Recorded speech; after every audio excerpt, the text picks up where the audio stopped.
ଘରେ କିଛି ଖାଇବା ନାହିଁ କି? ମତେ ଭାରି ଭୋକ ଲାଗୁଛି। ନାଇଁ ରେ ମା, ଘରେ ଆଉ କିଛି ବି ଖାଇବା ନାହିଁ। ମୋ ଦେହ ଭଲ ନାହିଁ। ମୁଁ 2 ଦିନ ହେଲାଣି କାମକୁ ଯାଇନି। କାଲି ମତେ ଭଲ ଲାଗିଲେ ମୁଁ କାମକୁ ଯିବି। ତୁ କାଉ ଭଉଣୀଙ୍କ ଘରକୁ ଯା, ମୁଁ ତାଙ୍କୁ କହିଦେଇଛି ସେ ତତେ କିଛି ଖାଇବା ଦେବେ। ଠିକ୍ ଅଛି ମା, ମୁଁ ଏବେ ଯାଉଛି। ଆରେ ରହ ରହ, ବାହାରେ ବହୁତ ବର୍ଷା ହେଉଛି। ତୁ ବାହାରକୁ ଗଲେ ଭିଜି ଯିବୁ। ବାକ୍ସ ଭିତରେ ମୁଁ ଗୋଟେ ନୂଆ ଛତା ରଖିଛି, ତୁ ସେ ଛତା ନେଇଯା, ବର୍ଷାରେ ଭିଜିବୁନି। ତାପରେ ଚଢ଼େଇ ଛୁଆ ନୂଆ ଲାଲ ଛତା ଧରି କାଉ ଘରକୁ ଗଲା। କାଉ ଆଣ୍ଟି, କବାଟ ଖୋଲ। ଆରେ କୁନି, କ'ଣ ହେଲା? ତୁ ଏତେ ବର୍ଷାରେ ଭିଜି ଭିଜି ଆମ ଘରକୁ ଆସିଛୁ, ଆଉ ମୋ ମାକୁ କାହିଁକି ଡାକୁଛୁ? ଆମ ଘରେ ଆଉ ଖାଇବା ନାହିଁ। ମା ଆଣ୍ଟିଙ୍କ ସହ କଥା ହେଇଛନ୍ତି। ତୁ ଆଣ୍ଟିଙ୍କୁ କହ ସେ ମତେ କିଛି ଖାଇବା ଦେବେ। ଆଚ୍ଛା, ତୁ ତାହେଲେ ଖାଇବା ମାଗିବା ପାଇଁ ଆସିଛୁ? ଆଚ୍ଛା ହଉ, ମୁଁ ମୋ ମାକୁ ତୋ କଥା କହିଦେବି।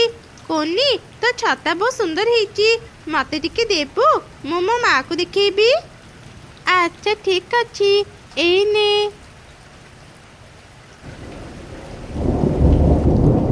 ଆରେ ମା, ତୁ ଏ ଛତା କୋଉଠୁ ଆଣିଲୁ? ମା, କୁନି ଆମ ଘରକୁ ଖାଇବା ମାଗିବା ପାଇଁ ଆସିଛି। ମତେ ତାର ଏ ଛତା ଭଲ ଲାଗିଲା, ସେଥିପାଇଁ ନେଇ ଆସିଲି। ମା, ମୁଁ ତାକୁ ଏଇ ଛତା ଆଉ ଦେବିନି। ଆଚ୍ଛା, ତୋର ତାକୁ ଆଉ ଛତା ଫେରାଇବା ଦରକାର ନାହିଁ। ମୁଁ ତାକୁ କିଛି ଖାଇବା ଦେଇ ବିଦା କରୁଛି।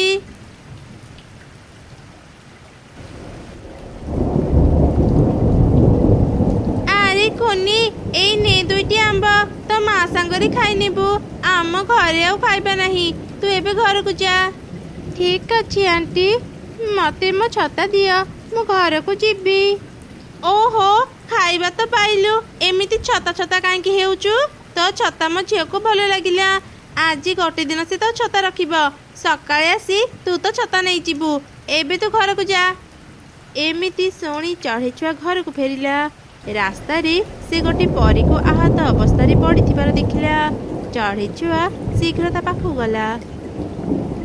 ଆରେ, ତୁମେ ତ ଜଣେ ପରୀ, ତୁମେ ଆହତ କେମିତି ହେଲ? ମୁଁ ଗୋଟେ ପିଶାଚୀ ସହ ଲଢ଼େଇ କରୁଥିଲି, ସେତେବେଳେ ବର୍ଷା ଆରମ୍ଭ ହେଇଗଲା। ବର୍ଷା ପାଇଁ ମୁଁ ଦୁର୍ବଳ ହେଇଗଲି। ପିଶାଚୀ ସେଇ ସୁଯୋଗରେ ମତେ ଆହତ କରିଦେଇ ଚାଲିଗଲା। ଚଢ଼େଇ ଛୁଆ, ମତେ ଟିକେ ସାହାଯ୍ୟ କର। ପରୀ, ମୋ ଘର ଏଇ ପାଖରେ, ତୁମେ ମୋ ସାଙ୍ଗରେ ଘରକୁ ଚାଲ। ମୁଁ ମୋ ମା ସାଙ୍ଗରେ ରୁହେ, ତୁମେ ସୁସ୍ଥ ହେବା ଯାଏଁ ଆମ ଘରେ ରହିପାରିବ। ତାପରେ ଚଢ଼େଇ ଛୁଆ ପରୀକୁ ନେଇ ତା ଘରକୁ ଗଲା, ଆଉ ତାର ମାକୁ ସବୁ ଘଟଣା କହିଲା। ତମେ ମାନେ ଚିନ୍ତା କରନି, ବର୍ଷା ଛାଡ଼ିବା ଯାଏଁ ମତେ ତୁମ ଘରେ ଆଶ୍ରୟ ଦେଇଥାଅ। ବର୍ଷା ଛାଡ଼ିଗଲେ ମୁଁ ଚାଲିଯିବି। ପିଶାଚୀ ସହ ଲଢ଼େଇ କରିବା ସମୟରେ ମୋ ଯାଦୁର କାଠି ସେଠି ପଡ଼ିଯାଇଛି। ମୁଁ ମୋ ଯାଦୁର କାଠି ପାଇଲେ ମୋ ଶକ୍ତି ଫେରି ପାଇବି। ପରୀ, ଏଇ ନିଅ ଆମ୍ବ, ଆମ୍ବ ଖାଇ ଏବେ ଆରାମ କର। ତୁମେ ମନ ଦୁଃଖ କରନି, ବର୍ଷା ଛାଡ଼ିଗଲେ ମୁଁ ତୁମ ଯାଦୁର କାଠି ଖୋଜି ଆଣିବି। ଏମିତି ପରୀ ବର୍ଷା ଛାଡ଼ିବା ଯାଏଁ ଚଢ଼େଇ ଘରେ ରହିଲା। ବର୍ଷା ଛାଡ଼ିବା ପରେ ଚଢ଼େଇ ଛୁଆ ଜଙ୍ଗଲ ଭିତରକୁ ଗଲା। କିଛି ସମୟ ଖୋଜିଲା ପରେ ସେ ପରୀର ଯାଦୁର କାଠି ପାଇଗଲା। ସେ ଯାଦୁର କାଠି ଧରି ଘରକୁ ଫେରିଲା। ପରୀ ନିଜ ଯାଦୁ ଶକ୍ତି ଫେରି ପାଇଲା। ତମେ ମାନେ ବହୁତ ଭଲ, ମୁଁ ତମ ମାନଙ୍କର ଏଇ ଉପକାର କେବେ ଭୁଲିବିନି। ମୁଁ କିଛି ଉପହାର ଦେବାକୁ ଚାହୁଁଛି, କୁହ ତମ ମାନଙ୍କୁ କ'ଣ ଦରକାର? ତମେ ମାନେ ଯାହା କହିବ ମୁଁ ସବୁ ଦେବି। ପରୀ, ଆମକୁ କିଛି ବି ଦରକାର ନାହିଁ, ତୁମକୁ ସାହାଯ୍ୟ କରିପାରି ଆମେ ଅନେକ ଖୁସି। ନା ପରୀ, ମା ମିଛ କହୁଛନ୍ତି, ଆମେ ଅନେକ କଷ୍ଟରେ ଅଛୁ। ମା ସବୁବେଳେ ବହୁତ ପରିଶ୍ରମ କରୁଛନ୍ତି, ସେଥିପାଇଁ ତାଙ୍କ ଦେହ ଖରାପ ହେଇଯାଉଛି। ପରୀ, ଆମକୁ କିଛି ଏମିତି କାମ ଦିଅ ଯେମିତି ମୋ ମା ଖୁବ୍ ସହଜରେ ସେ କାମ କରିପାରିବେ, ତାଙ୍କୁ ଆଉ କଷ୍ଟ କରିବାକୁ ପଡ଼ିବନି।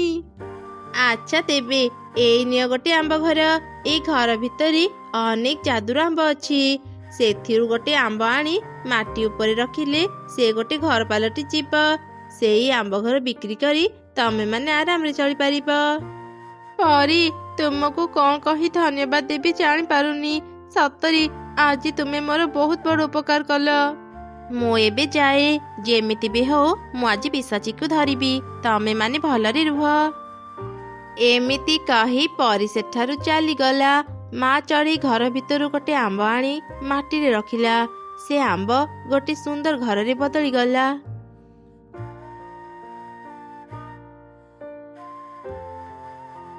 ମା ମା ଏ ଘର ଅନେକ ସୁନ୍ଦର ହେଇଛି। ଆମେ ବି ଗୋଟେ ଆମ୍ବ ଘରେ ରହିବା।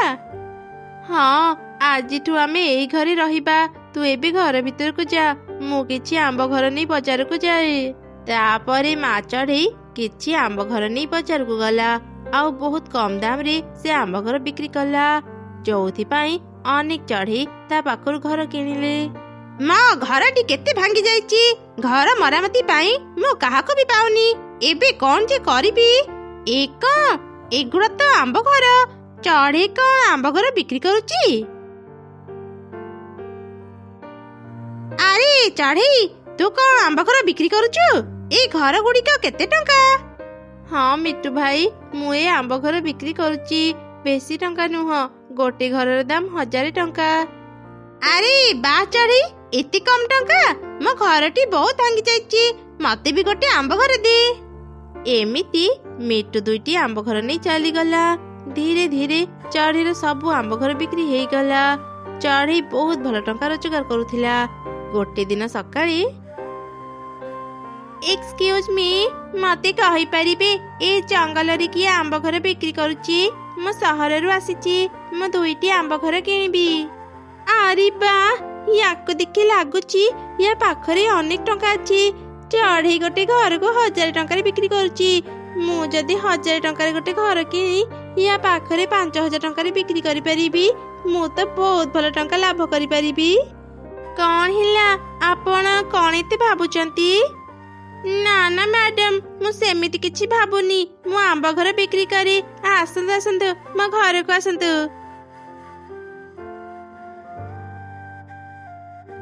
ମ୍ୟାଡାମ ଏଇ ନିଅନ୍ତୁ ଚା। ଆପଣ ଏଠି ବସି ଚା ପିଅନ୍ତୁ। ମୁଁ ଏବେ ଯାଉଛି 2ଟି ଆମ୍ବ ଘର ନେଇ ଆସିବି। ଆରେ ମା, ତୁ ମ୍ୟାଡାମଙ୍କ ପାଖରେ ଥା, କୁଆଡେ ବି ଯିବୁନି। କାଉ ଆମ୍ବ ଘର କିଣିବା ପାଇଁ ଚଢ଼େଇ ପାଖକୁ ଗଲା। ସେତେବେଳେ ସେ ଦେଖିଲା ଚଢ଼େଇ ଗୋଟେ ଆମ୍ବ ତଳେ ରଖିଦେଲା ପରେ ଆମ୍ବ ଘର ପାଲଟି ଗଲା। ଚଢ଼େଇ ସେ ଆମ୍ବ ଘର ନେଇ ବଜାରକୁ ଗଲା। ଏ ସବୁ କିଛି ଦୂରରୁ କାଉ ଦେଖୁଥିଲା। ଏ ସବୁ ମୁଁ କଣ ଦେଖୁଛି? ଏମିତି ତାହେଲେ ଚଢ଼େଇ ଆମ୍ବ ଘର ବିକ୍ରି କରୁଛି। ମତେ ତାହେଲେ ଆମ୍ବ ଘର ଆଉ କଷ୍ଟ କରି କିଣିବାକୁ ପଡିବନି। ଆଖପାଖରେ କେହି ବି ଦେଖା ଯାଉନାହାନ୍ତି। ଏଇ ସୁଯୋଗରେ ଯାଏ, କିଛି ଆମ୍ବ ଚୋରି କରି ମୋ ଘରକୁ ନେଇଯାଏ। ଏମିତି ଚିନ୍ତା କରି କାଉ ଆମ୍ବ ଘରେ ପଶିଲା। ସେ କିଛି ଆମ୍ବ ନେବାକୁ ଚେଷ୍ଟା କଲା ସମୟରେ ସବୁ ଆମ୍ବ ଅଦୃଶ୍ୟ ହେଇଗଲା। ଆଉ ଘରଟି ଜୋର ଜୋରେ ହଲିବାକୁ ଲାଗିଲା। ବାହାରେ ଭୂମିକମ୍ପ ହେଲା କି? ଘର ଏତେ ଜୋରରେ ହଲୁଛି କାହିଁକି? ମୋ ମୁଣ୍ଡ ବୁଲେଇ ଦେଲାଣି। ବଞ୍ଚାଅ, ବଞ୍ଚାଅ, ମତେ କେହି ବଞ୍ଚାଅ। ଆରେ ଏଇ ଘର ଭିତରୁ କଣ କାଉ ଭଉଣୀଙ୍କ ପାଟି ଶୁଭୁଛି? ଆମ୍ବ ଘର, ଏବେ ଶାନ୍ତ ହୁଅ। ଆମ୍ବ ଘରଟି ଶାନ୍ତ ପଡ଼ିଗଲା। ସେତେବେଳେ କାଉ ବାହାରକୁ ଆସିଲା। ଆରେ ମରିଗଲି ରେ, ଲାଗୁଛି ମୋ ଅଣ୍ଟା ଭାଙ୍ଗିଗଲା। ଚଢ଼େଇ, ମୁଁ ଲୋଭରେ ପଡ଼ି ତ ଆମ୍ବ ଘର ଚୋରି କରିବାକୁ ଆସିଥିଲି। ମତେ କ୍ଷମା କରିଦେ, ମୁଁ ଆଉ କେବେ ଏଠାକୁ ଆସିବିନି। ଏମିତି କହି କାଉ ନିଜ ଘରକୁ ଗଲା। ଆଉ ସେ ସହରୀ ଚଢ଼େଇକୁ ସବୁ କଥା କହି ମା ଚଢ଼େଇର ଠିକଣା ଦେଲା। ସହରରୁ ଆସିଥିବା ଚଢ଼େଇ 2ଟି ଆମ୍ବ ଘର କିଣି ଫେରିଗଲା। ଏମିତି ପ୍ରତିଦିନ ମା ଚଢ଼େଇ ଆମ୍ବ ଘର ବିକ୍ରି କରି ଖୁସିରେ ରହିଲା। ଅନେକ ଦିନ ତଳର କଥା। ଦୂର ଏକ ଜଙ୍ଗଲରେ 2 ଅନାଥ ଚଢ଼େଇ ଭଉଣୀ ରହୁଥିଲେ।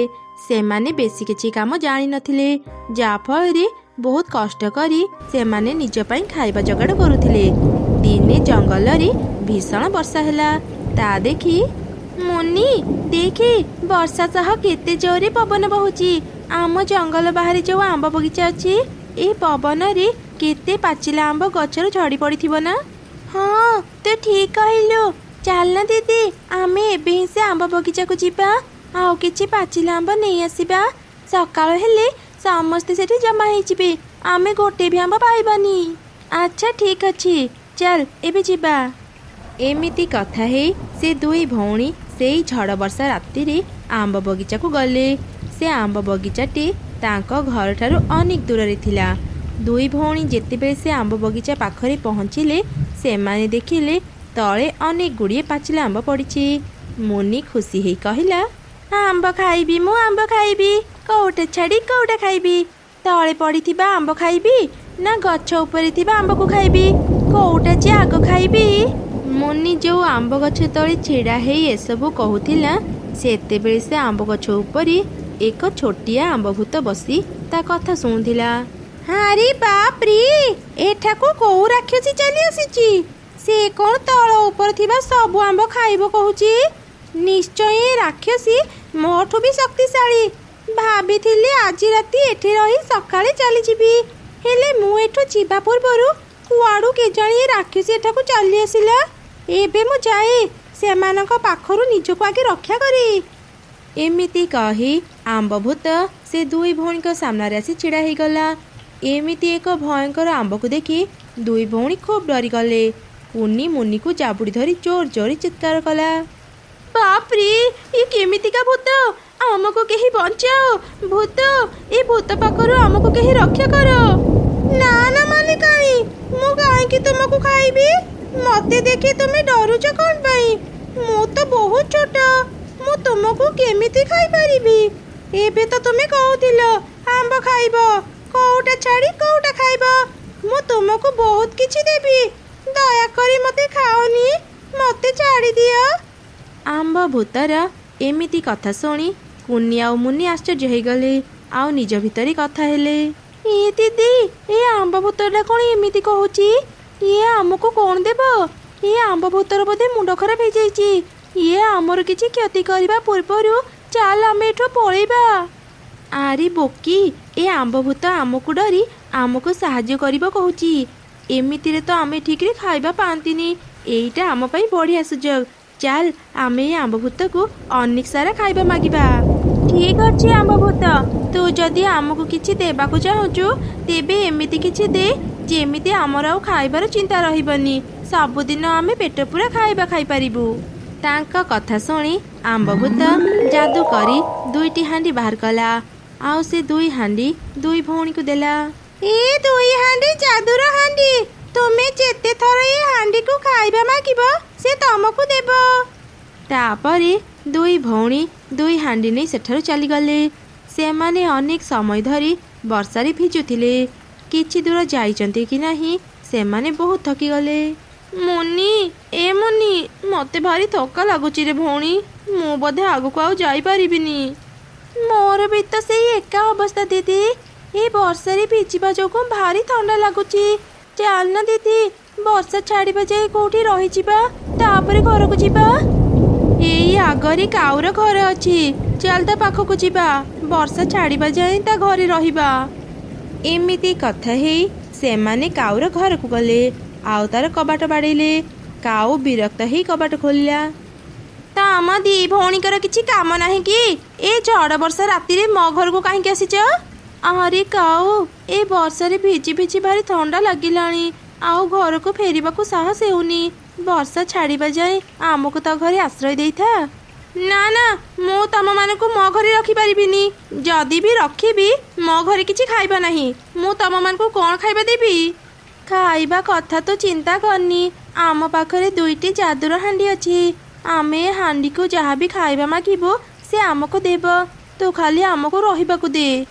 ए सबु कथा शुणी काउ मनरे लोभ आसिला से मनरे चिंता कला ए माने सब कोन कहउचंदी जादूर हांडी सतरे कौन जादूर हांडी को जहाँ भी मागिबो से ता देब। आज राति रे मु एसबु परीक्षा करिबी आग ए दुई भौणी को मो घरे रखी। कौन है काऊ कौन एते भाबुचु। ना ना से किछि नुह तम मानक पाखरे जदि खाइबा अछि तेबे आज राति मो घरे रहि जाओ मोर किछि आपत्ति नाही। काऊर कथा शुणी कुन्नी मुन्नी घर भीतर को गले। से माने एते थकी जाइथिले जे शीघ्र ही सोई पड़िले। से माने जेमिति सोई पड़िले काऊ सेठाको आसिला। सतरे कौन ए हांडी जादूर मु एबे परीक्षा करिनिए। ए जादुर हांडी मते जिलापी दरकार मते हांडी भर्ती जिलापी दे। ए की चमत्कार मो कथा सरू सरू मते खाइबा मिलिगला। मु आउ ए हांडी एमानकु देबिनी। मो पाखरे एमिति दुईटी हांडी अछि। मु से दुईटा साधारण हांडी आनी एमानक पाखरे रखी दिए। एमिति कही काऊ दुई जादुर हांडी नहीं गला आउ दुईटी साधारण हांडी आनी सेठी रखीदेला। परदिन सकाळे वर्षा छाड़ीगला। दुई भौणी से साधारण हांडी नहीं घर को फेरी आसिले। सेमाने से हांडी को खाइबा मागिले हेले किछि भी खाइबा पाइलेनी। ए कौन मुन्नी से आंबभूत आमको ठकीदेला। जादुर हांडी कही से आमको साधारण हांडी धरीदेला। चल एबे ता पाखकु जिबा। आज तो मु ताकु सत सतिका खाइदेबी। तापरे दुई भौणी पुणी थरे सेई आंब बगीचा पाखकु गले। आंबभूत सेमानकु देखि तळकु आसिला। आज पुणी तमे माने कोन पे एठाकु आसिलो? मते खाइबाकु आसिनो तो? हाँ आमे तते खाइबाकु आसिचु।